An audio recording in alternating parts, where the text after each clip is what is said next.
Welcome back, everyone. Some new concerns out of Libya today that thousands of deadly weapons could wind up in the hands of terrorists. And this is after reports that some 20,000 shoulder-fired anti-aircraft missiles, like the one you see here, just vanished from a Libyan army warehouse. What to make of this report? Joining us now, Mike Baker, a former CIA officer and president of Diligence, a global security firm. So, Mike, shoulder-fired missiles. What exactly are they? This sounds like a great problem to have, doesn't it? Weapon systems that are mobile. They don't weigh that much, maybe 50 to 60 pounds, and very easy to move. Very easy, actually, to manipulate and use.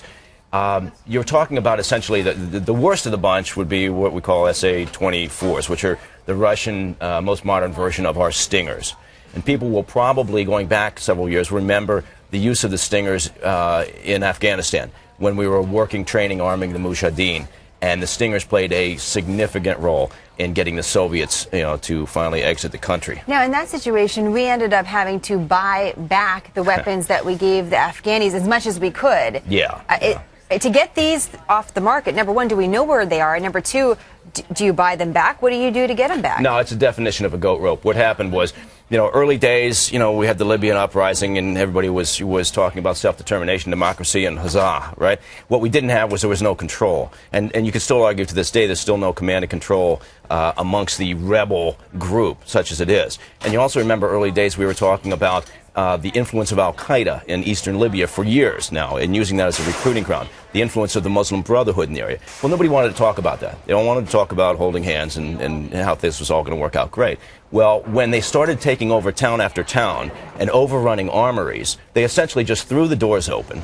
And they had access to a variety of weapon systems, including these surface-to-air missiles. Now, you've got the SA-24s, you've also got the SA-7s, SA-14s, and these things are extremely dangerous. Well, and let me just stop you there, because one of I guess I'll call him an executive of Human Rights Watch, was there in a trip to Libya, and in a report to ABC, he says, listen, I actually have pictures, and we got those photographs from him directly. You're seeing them on your screen there.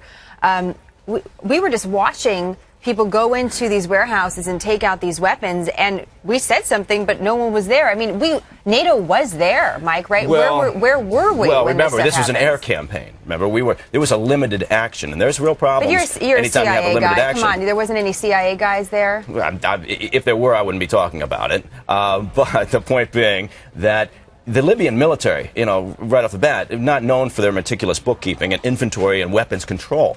And so then you had a disorganized ragtag, as it was always called, group of rebels storming out there. Nobody standing at the door saying, okay, you're taking what, 2 SA-24s, you're taking some other weapon systems, some mortars. There was no control over what was happening. And again, literally, they were throwing these warehouses open. I mean, what do we do now? Well, 20,000, if that's the report, and that's, right. I mean, it's a report. It could be less. It could be more. Well, what do we do? Yeah, we don't really know the extent of the problem. We don't know who has them. We don't know how many of them there are. And we don't know where they're going at this point. What would you do? I would basically do everything possible to try to convince the Libyans to give us everything they've got on what they had stockpiled. Then you've got to do very quickly, which is what they're doing. We're trying to play catch-up right now, which is the problem. Because anytime you've got something like this, these things can go across the borders very quickly. Even if Al-Qaeda, card-carrying members of Al-Qaeda, even if they didn't get their hands on them, they cart them out and load them onto trucks. You've got a very vibrant gray market and black market for weapons systems. And so people will quickly not be putting them on Craigslist or eBay, but they'll be selling these things into the wrong hands. It would be naive of us to say that this is not a serious problem. Mike, we'll continue to follow it, and we hope to have you back to talk more about it. Thank you. In the meantime, I guess we just watch for developments. John, what else can we do?